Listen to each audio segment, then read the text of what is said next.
Communication business को आगे बढ़ाने के लिए, ये उसको बेहतरीन अंदाज में रन करने के लिए किस कदर अहम है, ये शायद मुझे मजीद इस पे एम्फसाइज करने की जरूरत नहीं है, क्योंकि ये एक बहुत इंपॉर्टेंट पहलू है, इस बात को नहीं झुठला सकते। So without wasting time, let's get started.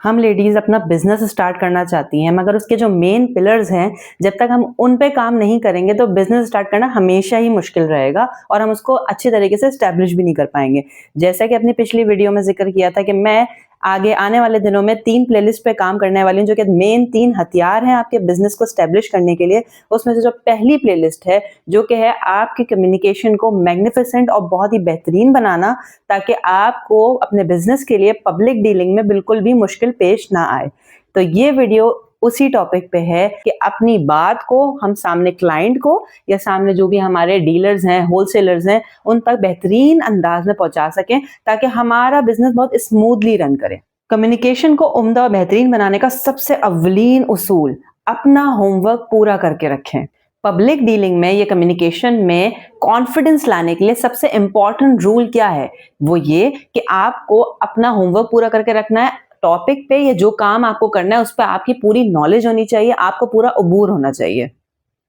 पूरा इंटरनेट भरा पड़ा है, सोशल मीडिया आपके लिए अवेलेबल है, चैट जीपीटी, जो क्वेश्चन, जो भी क्वेरी है, जो भी आपको इंफॉर्मेशन चाहिए, वहां से आपने अपने ब्रेन में फीड करनी है। जब आपके पास यहाँ पर मैक्सिमम इंफॉर्मेशन होगी तो फिर तभी आप कॉन्फिडेंटली यहाँ से डिलीवर कर पाएंगे। 3 मीडियम्स हैं जो आप पब्लिक डीलिंग में यूज कर रहे होंगे अपने बिजनेस में। आया मैसेजेस या वॉइस मैसेज के through, face to face communication, या फिर कॉल पर। तो इन तीनों मीडियम्स में जो आपके लिए बेस्ट सेटिंग्स हैं, जो बेस्ट रूल्स हैं, वो मैं आपको बता रही हूँ। सबसे पहला रूल तो यही था कि आपको अपना होमवर्क करके रखना है, आपको बात करनी है, जिस टॉपिक पे आपका बिजनेस है, जो काम करना है, उस पे आपका होमवर्क होना चाहिए, नॉलेज होनी चाहिए, जिसके लिए आपके पास सोशल मीडिया अवेलेबल है। दूसरा इंपॉर्टेंट रूल, अपने की पॉइंट्स नोट करके रखने हैं। आया आप कॉल पे बात कर रहे हैं, मैसेज है, वॉइस मैसेज है, या फेस टू फेस कम्युनिकेशन कर रहे हैं, आपके पास की पॉइंट्स आपके नोट पैड में होने चाहिए, ताकि जब तक आप अपनी मेन बात कंप्लीट ना कर लें, उस वक्त तक आप कॉल कट ना करें। क्योंकि देखें, जो सामने क्लाइंट्स हैं या होलसेलर्स हैं, उनके पास भी बेशुमार कॉल्स आ रही होती है, उनके पास भी इतना फ्री वक्त नहीं है कि आप उनको बार बार कॉल्स करें, या क्लाइंट को आप जो है वो बार बार क्वेरीज के लिए कॉल करें, जो एक अच्छा इंप्रेशन नहीं छोड़ेगा क्लाइंट पे भी और होलसेलर पे भी। तो इसीलिए बेहतर ये है कि आप अपने मेन की पॉइंट्स के, फॉर एग्जाम्पल अगर आप क्लोथिंग ब्रांड कर रहे हैं तो आपको होलसेलर से बात करनी है, तो आपको उसके कपड़े की क्या पेमाइश है, क्या जो है वो क्वालिटी है उसकी, क्या प्राइजेस हैं, डिलीवरी डेट क्या है, जो मेन पॉइंट्स है वो आपने नोट करके रखे होंगे, तो आप अपनी 2 मिनट्स की कॉल पे भी पूरी इंफॉर्मेशन कलेक्ट कर चुके होंगे, ताकि बात इधर उधर ना निकल जाए, या आपके लैक ऑफ कॉन्फिडेंस की वजह से जो है वो कोई बात मिस ना रह जाए। तो इसलिए की पॉइंट जरूर नोट करने हैं। थर्ड इंपॉर्टेंट पॉइंट, किसी भी टॉपिक पे, चाहे आप होलसेलर से बात कर रहे हैं, क्लाइंट से बात कर रहे हैं, आपकी किस हद तक नॉलेज है इस टॉपिक पे, ये आपने उसको नहीं बताना, कि आपको क्लाइंट को नहीं बताना कि आपको इतनी नॉलेज है, नहीं है, या आप इस स्ट्रगल में हैं। ये कोई झूठ बोलना या फरेब देना नहीं होगा, ये बेसिकली एक्स्ट्रा गुफ्तगू से परहेज करना होगा। क्योंकि देखें, कभी भी कोई बंदा पूरी तरह से फुलफिल नहीं हुआ होता नॉलेज में, चाहे वो कितना भी आगे बढ़ जाए, कुछ ना कुछ कमी रह ही जाती है। तो अगर आप शुरू में ही सामने वाले को बता देंगे, चाहे वो होलसेलर हो, क्लाइंट हो, जिससे भी आप डीलिंग कर रहे हैं, तो वो जो आपके अंदर शेकीनेस है, वो जो एक घबराहट है, जब वो आपके सामने वाला बंदा रीड कर लेगा, हो सकता है वो आपको एक्सप्लॉइट करने की भी कोशिश करे, ठीक है, या आपकी तरबियत करने लग जाए, तो जो मेन काम है वो रह जाएगा। तो जो भी आपके अंदर कमी है, जो भी कॉन्फिडेंस की कमी है, जो भी इंफॉर्मेशन या नॉलेज की कमी है, वो आहिस्ता आहिस्ता आप इंशाल्लाह ताला पूरी कर लेंगी। सामने जाहिर करने की जरूरत नहीं है, आहिस्ता आहिस्ता आपकी लर्निंग और आपकी नॉलेज में इजाफा होता रहेगा इंशाल्लाह ताला। अनदर इंपॉर्टेंट पॉइंट, जब आप कॉल पे बात कर रहे हो, फेस टू फेस कम्युनिकेशन कर रहे हो, अपनी बिजनेस डीलिंग कर रहे हो, पब्लिक डीलिंग कर रहे हो, तो आवाज में शेकीनेस या घबराहट से गुरेज करना है। मगर इसका हरगिज मतलब ये नहीं है कि आप जो है वो बदमाशी से बात करने लग जाएं, या आप उस घबराहट को या लैक ऑफ कॉन्फिडेंस को छुपाने के चक्कर में रूडली बात करने लग जाएं, जो कि एक अच्छी कम्युनिकेशन स्किल नहीं कहलाएगी। अब सवाल ये कि ये शेकीनेस क्यों आती है और इसको कैसे ओवरकम किया जाए। शेकीनेस आवाज़ में जो है वो इसलिए आ रही होती है कि आपको बात करने में घबराहट हो रही होती है, या अगेन नॉलेज अपना होमवर्क पूरा नहीं किया हुआ होता, या अभी नए-नए निकली हैं, डीलिंग नहीं आ रही है, तो इस वजह से आवाज़ में थोड़ी शेकीनेस या घबराहट होती है। मगर अगर आप इसको डेलिबरेटली करेंगे कि आपको पता है कि बात करते वक़्त थोड़ा-सा कॉन्फिडेंटली अपने आप को प्रेज़ेंट करना है, तो आहिस्ता-आहिस्ता करके आप इस चीज़ को कर लेंगी। मगर अगर इस चीज़ की अहमियत का ही नहीं पता तो कोशिश भी नहीं करेंगे। तो इसलिए इस चीज़ की अहमियत का अंदाज़ा होना चाहिए कि कॉन्फिडेंस से बात करनी है, मगर रूडनेस की तरफ नहीं जाना है या बोल्डनेस की तरफ नहीं जाना है, कॉन्फिडेंटली और रिस्पेक्टफुली बात करनी है। अनदर वेरी इंपॉर्टेंट पॉइंट, जब आप क्लाइंट से डीलिंग कर रहे हो या ऑर्डर ले रही हो, चाहे वो कुकिंग ऑर्डर हो या क्लोथिंग ऑर्डर हो या कोई भी आप प्री बुकिंग करा रही है सैलून की, तो कोशिश करें कि आप रिटन या कोई फॉर्म हो आपका बिल्ट इन,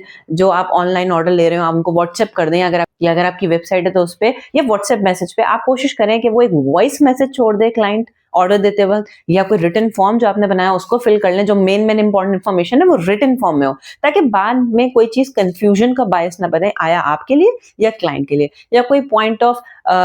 कॉन्ट्रडिक्शन ना हो कि भाई मैंने ये कहा था आपने ये कहा था। हाँ, उसके अलावा अगर आप वॉइस मैसेज पे या रिटन मैसेज में कस्टमर की मजीद सेटिस्फेक्शन के लिए और एक्स्ट्रा माइल कुछ और बात करना चाहती हैं और कंफर्मेशन करना चाहती हैं चीज़ों को, बिल्कुल कीजिए, मगर जो इनिशियल ऑर्डर है उसके लिए कोई फॉर्म फिल कराएं या रिटन मैसेज हो या ऑडियो मैसेज हो, ताकि बाद में एक सबूत के तौर पे हो कि ये बात हुई थी। एक और मसला कि जब हम शुरू में काम कर रही होती हैं तो हमें घबराहट भी होती है कि ऑर्डर आ गया है, थोड़ी-सी एंग्ज़ायटी हो रही होती है, तो हम बजाय इसके कि क्लाइंट की बात को तवज्जो से सुनें, खुद ज़्यादा से ज़्यादा बढ़-बढ़ के बोल रही होती हैं। घबराहट की वजह से, या एक्स्ट्रा एफिशिएंट बनने की कोशिश कि यार हमें बहुत आता है और हमारा बड़ा अच्छा काम है ये वो। मगर कोशिश ये करनी है कि शुरू में क्या, आगे चल के भी क्लाइंट की बात को ज़्यादा अहमियत देनी है, उनकी बात ज़्यादा से ज़्यादा अपने अंदर एब्ज़ॉर्ब करनी है, क्योंकि प्रोडक्ट जो हमें काम करके देना है वो हमें करके देना है। जितना इनपुट हम क्लाइंट से लेंगे उतना अच्छा हम उनको आउटपुट, उतना अच्छा प्रोडक्ट दे सकेंगे। तो इसीलिए क्लाइंट की बात ज़्यादा आपने एब्ज़ॉर्ब करनी, एक अच्छा लिसनर बनना है, क्योंकि कम्युनिकेशन का एक बहुत इंपॉर्टेंट टूल लिसनिंग भी है। आखिर में मैं एक बहुत बहुत बहुत बहुत इंपॉर्टेंट पॉइंट बताना चाहूंगी, इससे ज़्यादा मैं इस पर एम्फसाइज नहीं कर सकती उसकी इंपॉर्टेंस पे। वो ये कि हम लेडीज़ को जब हम बिजनेस करेंगी, अपना करती हैं, तो हमें उसके लिए फील्ड विजिट करने हैं, मार्केट्स विजिट करने हैं, होलसेलर्स के पास जाना है, क्लाइंट डीलिंग है, मल्टीपल पब्लिक डीलिंग्स हैं। तो शुरू में या बाद में भी हमें कुछ वजूहात की वजह से घबराहट होती है, या हम अकेले नहीं जाना चाहती, तो हम घर से किसी फर्द को साथ ले जाते हैं, आया मर्द या औरत। बिल्कुल लेके जाएं, इसमें कोई कबाहत नहीं है, मगर वहां पहुंचकर कोशिश करें अपनी सारी डीलिंग खुद से करें। हम ये करते हैं, जिनको साथ लेके जाते हैं उन्हीं को आगे पुश कर रहे होते हैं, यार हमारे लिए आप डीलिंग कर लो, बार्गेन कर लो, बात कर लो, चीज़ों को देख लो, उनसे बार-बार ओपिनियन लेना। इस तरह से आपका अपना कॉन्फिडेंस कभी बिल्ड नहीं होगा। आपने अपना खुद से कॉन्फिडेंस अपने प्रोडक्ट से रिलेटेड, अपनी तमाम डीलिंग से रिलेटेड खुद से कॉन्फिडेंस बिल्ड करना है। किसी को साथ लेके जाएँ, ठीक है, दैट्स अ गुड थिंग। नहीं लेके जाएँ तो भी ठीक है, मगर डीलिंग खुद से करनी है, ताकि खुद से सारी चीज़ें करने आएँ, तभी आपकी ब्रांड बिल्डिंग होगी।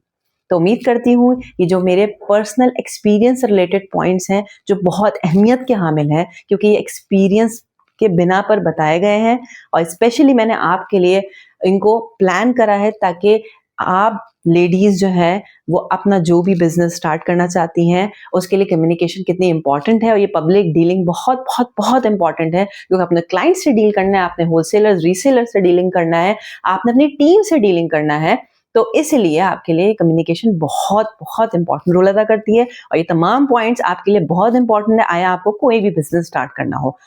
आगे मेरी प्लेलिस्ट बढ़ती चली जाएगी इंशाल्लाह ताला, कम्युनिकेशन से रिलेटेड भी,